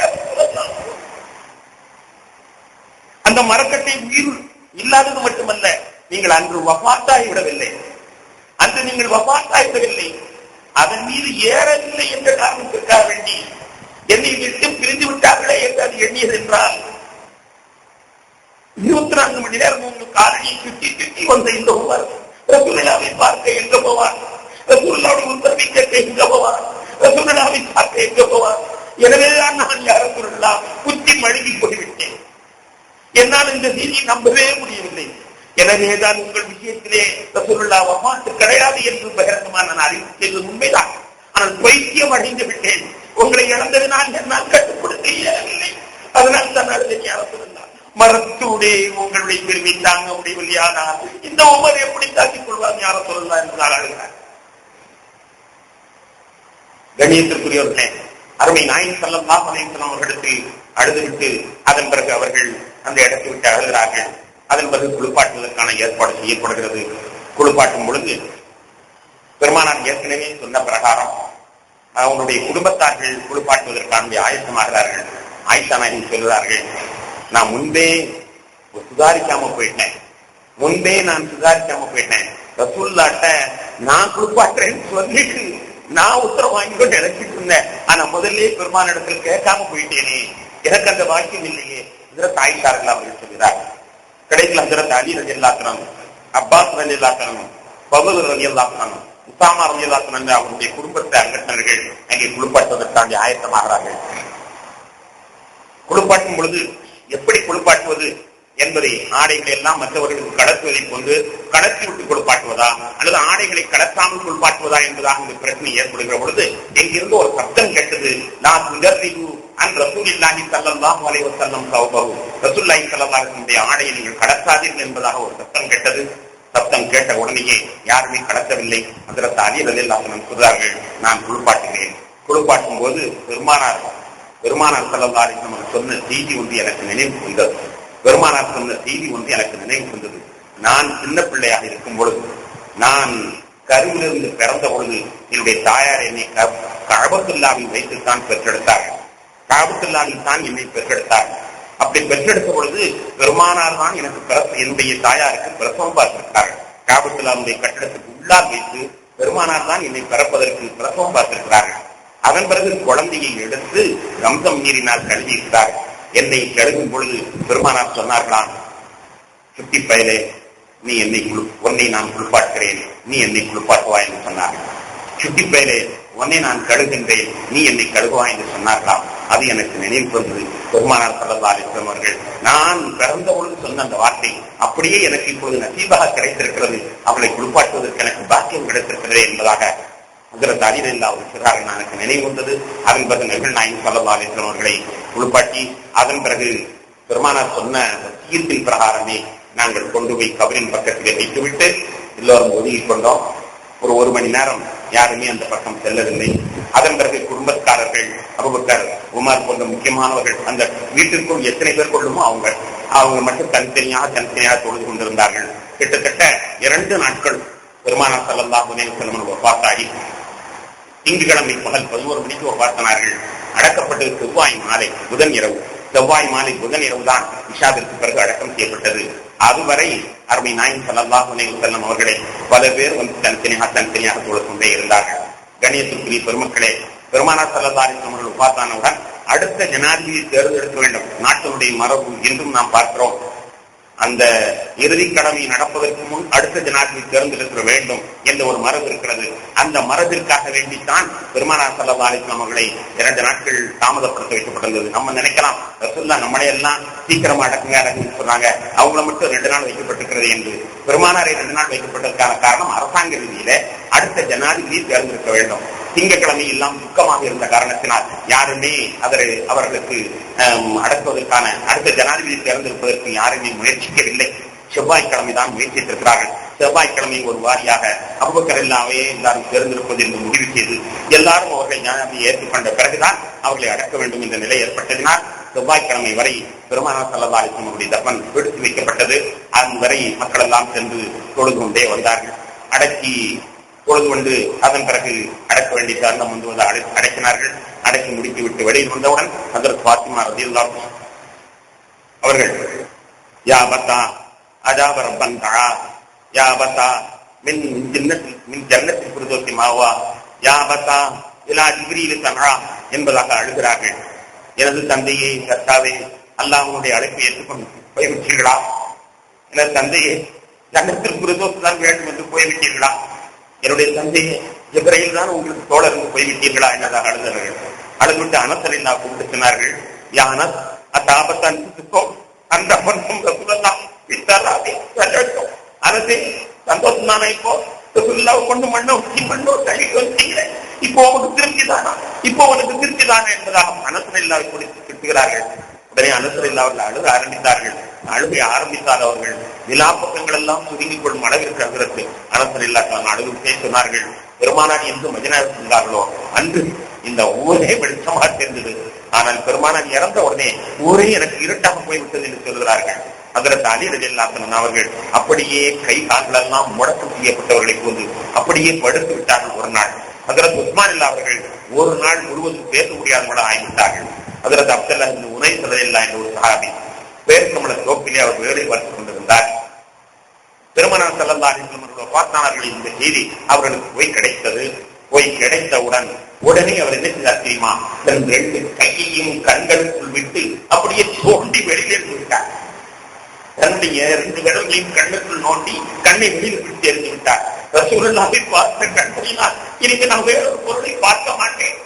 ரசூலுல்லாஹை பார்க்காமல் இனிமேல் இந்த கண் எனக்கு தேவையில்லை. ரசூலுல்லாஹை போனதுக்கு பிறகு எனக்கு இருக்கு கண் என்று 2 கண்மணிகளையும் தோண்டி எறிந்து விட்டதை பெருமானார் ஸல்லல்லாஹு அலைஹி வஸல்லம் கோவியர் கழுதை, பெருமானார் உலகிற்கு வந்த கோவியர் கழுதை பெருமானார் வஃபாத்தான செய்தி கேள்விப்பட்டவுடன் வேகமாக ஓடித்து ஒரு கடத்தில் உள்ள தற்கொலை செய்து கொண்டார். நபிகள் நாயகம் ஸல்லல்லாஹு அலைஹி வஸல்லம் குர்ஆனின் ஒட்டகம் பிரியமாக பெருமானார் அதை ஏறிப்பார். அந்த ஒட்டகம் அங்கிருந்து தண்ணீர் கூட குடிக்காமல், பச்சை தண்ணீர் கூட குடிக்காமல் அப்படியே கீழே நடந்து இறந்து போய்விட்டது. கணேசுக்குரிய பெருமக்களே, அன்று நபிகள் நாயகம் ஸல்லல்லாஹு அலைஹி வஸல்லம் பிரிந்த அன்று ஃபஜ்ர் தொழுகைக்காக பிலால் அவர்கள் நாம் சொல்கிறார்கள், அஷ்ஹது அன்ன முஹம்மதர் ரசூலுல்லாஹ் என்று சொன்னவுடன் மக்கள் எல்லாம் தேம்பி அழுந்த அந்த செய்தி உண்மையிலேயே எவ்வளவு பெருமானார் ஸல்லல்லாஹு அலைஹி வஸல்லம் பிரிவின் மூலமாக அவர்கள் துக்கத்தை அனுபவித்திருப்பார்கள் என்பதை சொல்லக்கூடியதாக அமைந்திருக்கிறது. அருமை நாயகம் ஸல்லல்லாஹு அலைஹி வஸல்லம் அவர்கள் நம்மை விட்டு சென்று விட்டார்கள். நாம் அந்த காலத்தில் வாழாதன் காரணத்தினால் நமக்கு அவருடைய பிரிவாற்றாமையை பெருசாக தெரியாமல் இருக்கலாம். ஆனால் உண்மையிலேயே கண்மணி நாயகம் ஸல்லல்லாஹு அலைஹி வஸல்லம் ஒட்டி உறவாடி கொண்டிருந்த சஹாபாக்கள் எவ்வளவு பெரிய துக்கத்திற்கு ஆளாகி இருப்பார்கள் என்பதை நாம் எண்ணி பார்க்க வேண்டும். உலகத்தையே திருத்த வேண்டும் என்று புறப்பட்ட அந்த ஆத்மா அற்புதமாக திருத்தி முடித்துவிட்டு அமைதி அடைந்து விட்டது.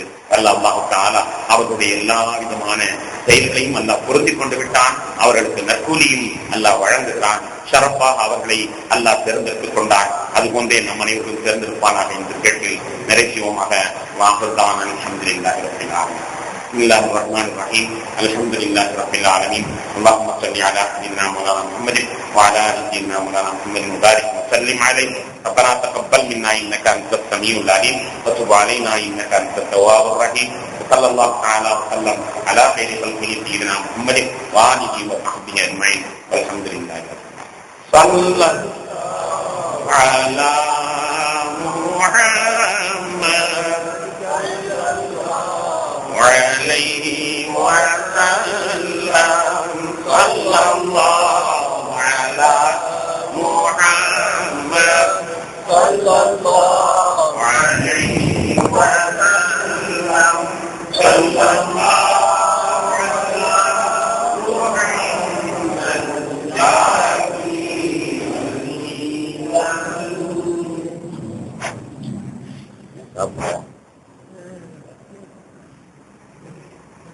मारी देते